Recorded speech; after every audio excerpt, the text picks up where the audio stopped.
पहला T20 तो हम लोग हार गए।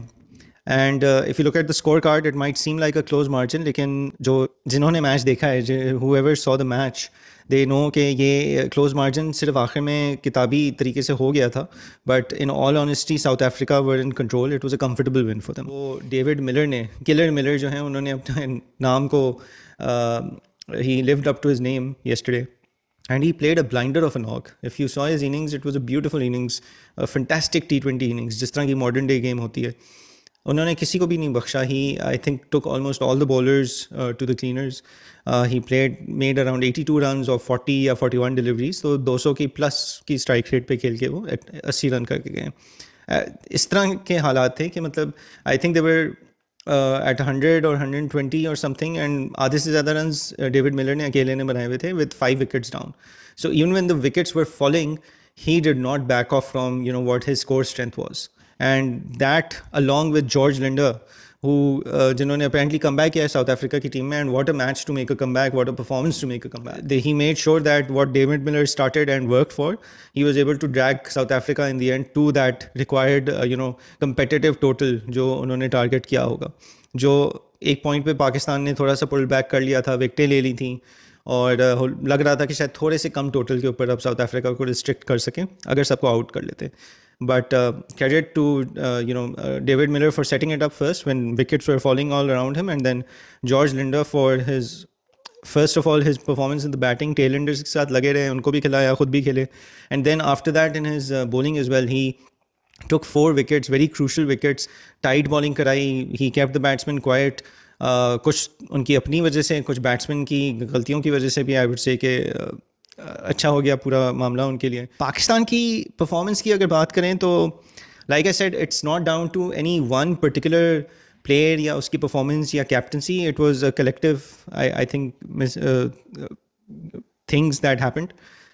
सबसे पहले तो बॉलिंग में अगर बात करें, apart from Shaheen Afridi, who it was good to see that he apparently got his speed back yesterday, and अच्छी bowling कराई उन्होंने, विकटें भी ली, runs भी रोके, मतलब as compared to the rest, he bowled really well. But the other bowlers, Haris Rauf could not pick up a wicket, and I think he went for 40 odd runs. Sufyan Mukim, जिनकी मैंने काफ़ी तारीफ़ की थी और बनती भी थी उनकी तारीफ़, he had a very off day yesterday and he went for 50 plus runs.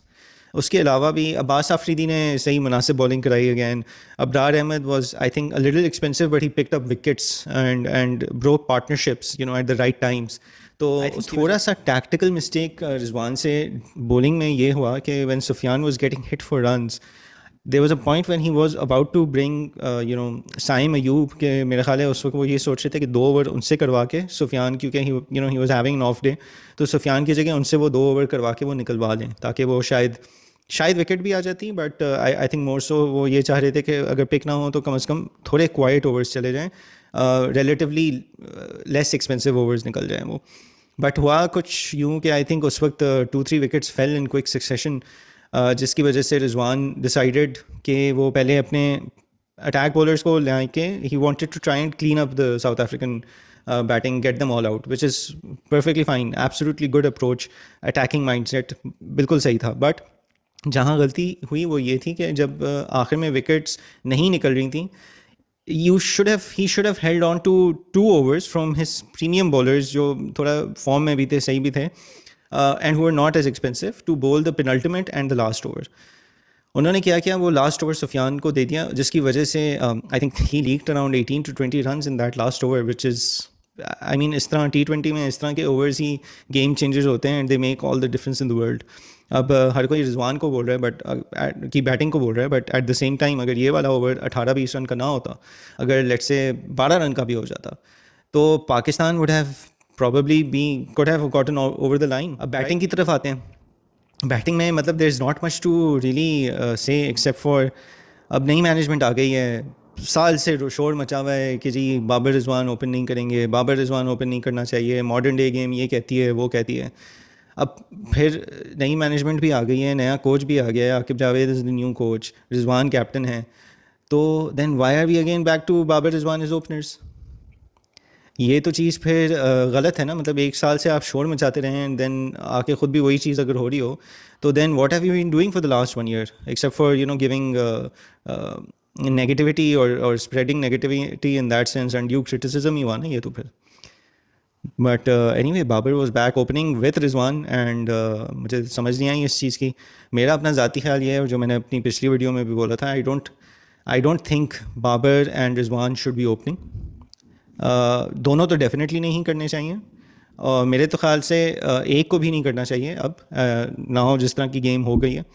मेरा ख्याल है इन दोनों को अब थोड़ा मिडिल ऑर्डर में आना चाहिए.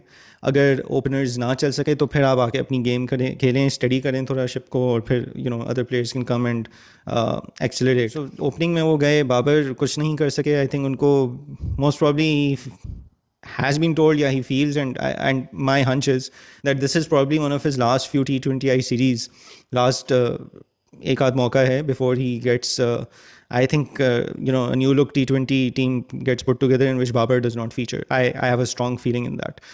But उसके लिए ये एक आखिरी एक सीरीज़ है जिसमें if Babar can manage to do something, score runs at a healthy strike rate, then it might be different, but otherwise it might not look so good for him in this format. मेरा अपनी ज़ाती ख्याल तो कुछ और है कि combination किस तरह होना चाहिए. But he failed yesterday. 4 balls खेली जिसमें से once he survived the DRS appeal and then he got out and that too on a duck. So not a good day for him. Then आपके रिजवान ने बहुत ही स्लो इनिंग्स खेली, criminal almost कहूँगा मैं इनिंग्स खेली for a majority of the Pakistan innings. He was going at well under 100 की strike rate for almost 3/4 of his innings, और may be more than that. उससे होता ही है कि वो एक तो खुद भी शेल में जा रहे थे and he wasn't being able to play the kind of cricket that is required और that he should be playing. Secondly उसका इफेक्ट ये होता है कि बाकी प्लेयर्स के ऊपर भी फिर बहुत ज़्यादा प्रेशर बनना शुरू हो जाता है. So it was a case of that. But at the same time I mean when Saim Ayub game बहुत अच्छी फ्लो में जा रहे थे, अच्छी इनिंग्स खेल रहे थे, and I think he played a good 32 of 15. थोड़ा और लंबा ठहर जाते तो अच्छा होता, बट T20s में यही होता है. बाकी प्लेयर्स ने भी कुछ करना होता है ना. वो तो 32 बना के चले गया और बहुत ही अच्छे स्ट्राइक रेट पे, आई थिंक 200 की स्ट्राइक रेट पे बना के गया है. So he provided that pace to the innings. अगर रिजवान उस वक्त 140 नहीं, 150 नहीं, अपने 120 125 वाली स्ट्राइक रेट पे भी खेल लेते तो रन्स अभी थोड़े बेहतर होते हैं उस वक्त व्हेन साइम गॉट आउट. फिर साइम आउट होने के बाद आपके लाइन लगना शुरू हो जाती है. उस्मान आए. I said it in the last video, I'll say it again. I really don't think Usman Khan is at this point in time at the required level for international cricket. उनकी batting, उनकी technique को अगर आप देखें, and it's not just this in last night's game or when he gets out, वो चौके भी मारते हैं, छक्के भी मारते हैं, कोई स्कोरिंग शॉट भी मारते हैं. तो यू कैन क्लियरली सी कि ये पॉलिश्ड नहीं है एज अ प्लेयर. वो he hasn't gone through the rigorous training कह लें या डेवलपमेंट कह लें जो एक इंटरनेशनल लेवल के प्लेयर की होनी चाहिए. He also wasn't able to do anything. तो वो जो हैं वो भी 9 रन बना के आउट हो गए. फिर तैयब ताहिर आए, वो भी प्रेशर में थे. क्या था, हालांकि he had a good series अभी जिम्बाब्वे में, but he wasn't able to do well. Either एक आध छक्का मारा but he went at run a ball 18 runs. तो उनकी एक तो पहले उस्मान और फिर ये तैयब ताहिर, इन दोनों ने भी स्लो खेला.